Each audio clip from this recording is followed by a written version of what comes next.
90 का दशक हम में से कईयों की लाइफ का ऐसा गोल्डन पीरियड था जिसके साथ हमारी खूब यादें जुड़ी हुई हैं। ये वो दौर था जब पैसा कम, खुशियां ज्यादा हुआ करती थी, साधन कम लेकिन समाधान ज्यादा हुआ करते थे, रिश्तों में खटास कम, मिठास ज्यादा हुआ करती थी। पैरों में भले चप्पल नहीं थी लेकिन चेहरे पर मुस्कुराहट ज्यादा हुआ करती थी। घर में भले ही पिता की एक पुरानी साइकिल हो लेकिन बच्चों के दिल में उसे चलाने की चाहत ज्यादा हुआ करती थी।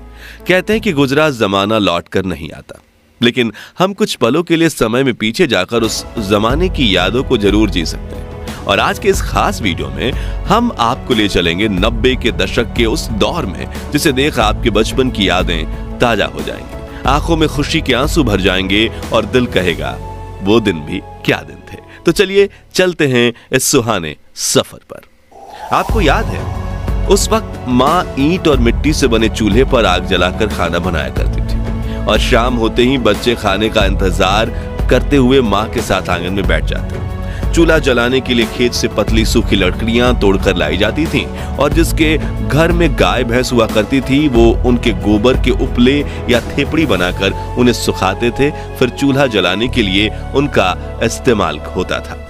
और जिसके घर गाय भैंस नहीं होती थी वो पड़ोस से या मार्केट से 1 रुपए के 2 दर्जन गोबर के उपले खरीद कर लाते थे। फिर माँ फूंक फूंक कर चूल्हा जलाने की कोशिश करती थी और जब वो जल जाता था तो बच्चों की खुशी का ठिकाना ही नहीं रहता था। वहीं जब सब्जी मंडी जाने का मौका मिलता था तो वहां दुकानदारों को कोयले से जलने वाले चूल्हे पर पकौड़े, समोसे और कचौड़ी बनाते देख मुंह में पानी आ जाता था। और सामान के लिए मिले पैसों से कुछ पैसे बचा के हम नाश्ता खाने में खुद को रोक नहीं पाते थे। उस समय ना वॉशिंग मशीन होती थी, ना ज्यादातर घरों में पानी के नल। तभी घर की बेटियां कुएं से बाल्टी भर के पानी ले आती और थापी से पीट पीट कर कपड़े धोया करती थी, जबकि कुछ लोग कपड़े लेकर नदी के किनारे बने घाटों में चले जाते थे और वहीं कपड़े धोकर नहा भी लेते थे। आजकल तो लगभग सभी के पास पक्के मकान हैं, लेकिन उस दौर में गांव में सिर्फ एक आधा लोगों के पास ही पक्के के मकान हुआ करते थे। बाकी गांव के पास मिट्टी से बने हुए कच्चे घर हुआ करते थे। और आपको बता दूं कि जब दीपावली का त्योहार आता था तो लोग अपने इन्हीं घरों की मिट्टी और गाय के गोबर से लीपा पोती किया करते और इसे काफी शुभ माना जाता। लोगों के घरों की दीवारें आला या ताक कहे जाने वाले ऐसे स्थान जरूर दिख जाते थे जहां छोटी चीजें बहुत रखी जाती थी। घर की चाबियां और शाम को जलाने वाले दिए इसी पर रखे जाते थे, लेकिन अब नए घरों में इनकी जगह ड्रेसिंग टेबल या डिजाइनर अलमारियों ने ले ली है। तस्वीरों में दिख रही ये चिड़िया उन दिनों खूब दिखा करती थी, लेकिन आज ये विलुप्त होने की कगार पर पहुंच गई है। आपने इस चिड़िया को आखिरी बार कब देखा था और इसके मधुर ध्वनि का दीदार किया था? कमेंट में बताइए। याद है रोज शाम होते ही सभी दोस्त गली के नुक्कड़ पर मिला करते थे और खूब हंसी मजाक किया करते थे। इसे लेकर किसी ने क्या खूब कहा है कि उस दौर में सहजता थी, सादगी थी, बंदगी थी। ये सोशल मीडिया प्लेटफॉर्म्स नहीं थे तब जिंदगी। बच्चे में एक दूसरे के साथ कई मजेदार खेल खेलने की होड़ थी, जैसे कि राजा मंत्री चोर सिपाही, चिड़िया और छुपन छुपाई, इक्कल दुक्कल, गिट्टियां, अंताक्षरी, कच्चे पकड़म पकड़ाई, गिट्टी फोड़, आंख मिचौली, लंगड़ी टांग, गिल्ली डंडा वगैरह। खैर इनमें से बचपन में कौन सा खेल सबसे ज्यादा आपने खेला है कमेंट्स में बताइए। और अगर बचपन में आपने ये खेल नहीं खेले तो आपने 90s के बचपन का एक सुनहरा दौर मिस किया है। वहीं ये माचिस की ताश देखकर आप में से कुछ लोगों की आंखें भर आएंगी। ये ताश वही बच्चे बनाते थे जिनके पास ताश की गड्डी खरीदने के पैसे नहीं होते थे, लेकिन अपने रूल्स के साथ अपनी ताश खेलने का मजा ही कुछ और था। याद है वो स्वादिष्ट कैंडीज जो 90 के दशक की शान हुआ करती थी। गुरु चेला जिसमें कैंडी का पैकेट घुमाने पर फोटो बदल जाती थी।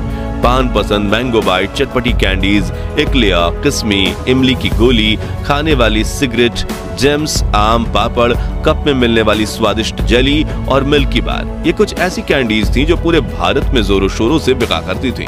खैर इनमें से आपकी पसंदीदा कौन सी थी? कमेंट्स में बताइए। ये वो गलियां हैं जहां हम क्रिकेट खेलते वक्त जीवन की सभी समस्याएं भूल जाते थे। बच्चे बारिश के पानी में छपाक छपाक करके दौड़ते थे और अगर एक पुराना टायर मिल जाए तो छोटी सी लकड़ी की मदद से टायर को धकेलते हुए रेस लगाने का मजा ही अलग था। ये वही मोहल्ले हैं जिनके साथ हमारी सैकड़ों यादें जुड़ी हुई हैं। ये वही पेड़ हैं जहां देश के लाखों बच्चों को प्राथमिक शिक्षा मिली है और जिन बच्चों को स्कूल जाने का सौभाग्य प्राप्त होता था वो महंगी बेंच नहीं बल्कि ऐसी लकड़ी की चारपाई पर बैठकर पढ़ते थे।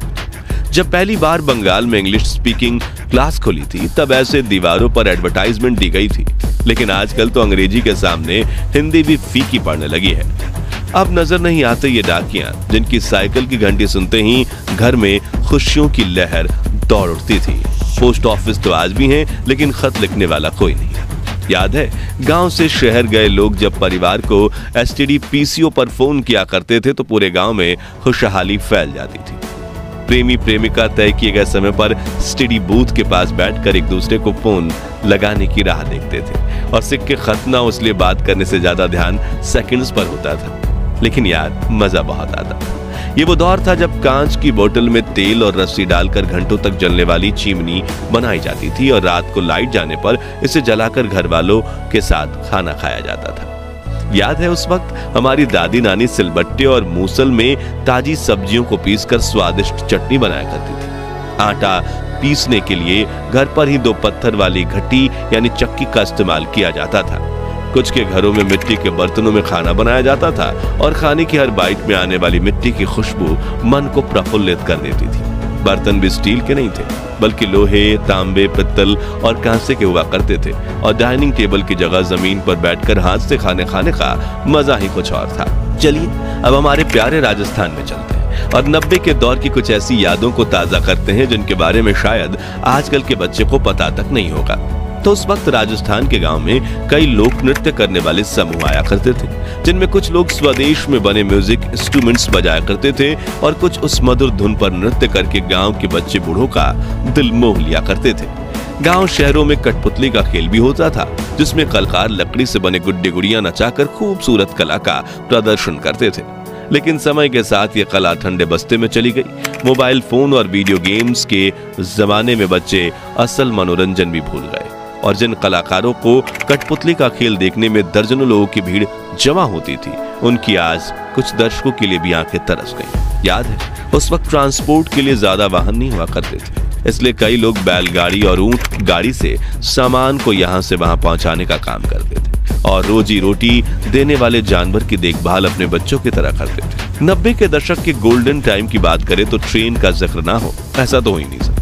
उस वक्त सिर्फ कुछ लोग जहाज में सफर कर सकते थे, इसलिए देश की 99.99% जनता के लिए दूर सफर करने के लिए ट्रेन सबसे पसंदीदा साधन हुआ करती थी। एसी वाले डब्बे तो नहीं थे, लेकिन मन में सफर करने की चाहत जरूर थी, जो यात्रा को खूबसूरत बना देती थी। उस वक्त बस से सफर करने की खुशी भी कुछ कम नहीं थी। नौकरी पर जाना हो या कॉलेज, शहर में जाने के लिए बस एकमात्र सस्ता जरिया थी। सुबह सुबह बस स्टैंड पर बड़ी लाइन लग जाती थी। उस वक्त तो गाय बैल को भी सड़क पर घूमने की आजादी थी। दोस्तों, आजकल की शादी बारात में दूल्हा जितनी महंगी गाड़ी में बैठता है उसका उतना ही ज्यादा भौकाल माना जाता है, लेकिन उस वक्त के दूल्हे सज धज कर घोड़ी चढ़ते थे और ढोल नगाड़ों के साथ बारात लेकर शादी करने जाते थे। दूल्हे के यार दोस्त तो मानो अपने दोस्त की शादी को एक त्योहार की तरह मानते थे और पूरे जोश के साथ बारात में नाचकर शादी में 4 चांद लगा देते थे। कोई ज्यादा अमीर होता था तो कोई ढोल नगाड़ों के साथ बैंड भी बुलाता था, जिसमें बड़े से लाउड स्पीकर लगे होते थे और बैंड वाला गायक हर आवाज में ऐसे गाने गाता था कि बारातियों के पैर रुकने का नाम नहीं लेते थे। वहीं कुछ लोग इन लाउड स्पीकर्स का इस्तेमाल अपनी दुकान के प्रचार प्रसार में भी करते थे, जिसमें वो अपनी ही आवाज में कुछ पंक्तियां कहकर उसे कैसेट में चला देते थे। खैर दोस्तों, हमारा वो सुनहरा बचपन तो वापस लौट कर नहीं आने वाला, लेकिन हम अपनी यादों को ताजा करके कुछ पल की खुशी का अनुभव जरूर कर सकते हैं। तो अब आप भी कमेंट सेक्शन में अपने बचपन की ऐसी यादें बताइए जिन्हें याद करके आपकी आंखों में खुशी के आंसू आ जाते हैं। और ये वीडियो अच्छा लगा हो तो इसे लाइक और शेयर करके 21,000 लाइक्स के लक्ष्य को हासिल